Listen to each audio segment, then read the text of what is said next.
நடிகர் அஜித்குமாரின் அஜித்குமார் ரேசிங் சார்பாக பல்வேறு நாடுகளில் நடைபெற்று வரும் கார் பந்தயத்திற்காக நடிகர் அஜித்குமார் மற்றும் அவரது குழுவினர் பங்கேற்று வரும் நிலையில் பார்சிலோனாவில் நடைபெற்ற கார் பந்தயத்தில் தனது பழைய ரெக்கார்டை நடிகர் அஜித்குமார் பிரேக் செய்துள்ளதாக அவரது தரப்பிலிருந்து வீடியோ பகிரப்பட்டுள்ளது. இதற்கு முன்பாக 1.51 நிமிடங்களில் தனது லேப்பை சுற்றி முடித்திருந்ததே நடிகர் அஜித்குமாரின் பழைய சாதனையாக இருந்தது. இந்நிலையில் 1.47 நிமிடங்களில் தனது லேப்பை சுற்றி முடித்திருப்பது அவருடைய புதிய சாதனையாக இருப்பதாக தெரிவிக்கப்பட்டுள்ளது. இதன் அடிப்படையில் கைதேர்ந்த கார் பந்தயக்காரர்களின் ரெக்கார்டிற்கும் அஜித்குமாரின் ரெக்கார்டிற்கும் 4 நொடிகள் மட்டுமே வித்தியாசம் இருப்பதாக அவர்கள் தரப்பிலிருந்து தெரிவிக்கப்பட்டுள்ளது.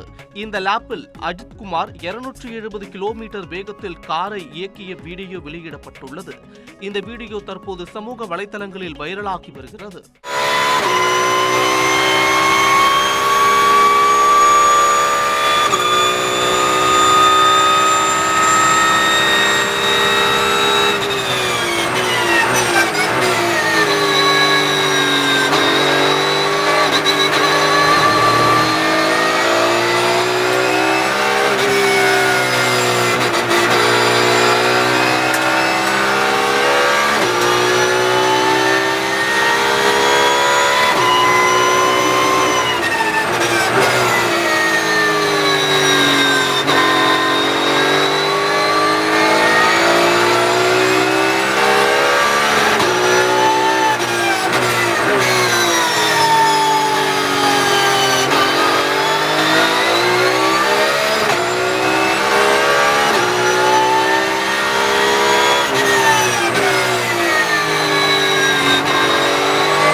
செய்திகளை உடனுக்குடன் தெரிந்து கொள்ள உடனே சப்ஸ்கிரைப் பண்ணுங்க.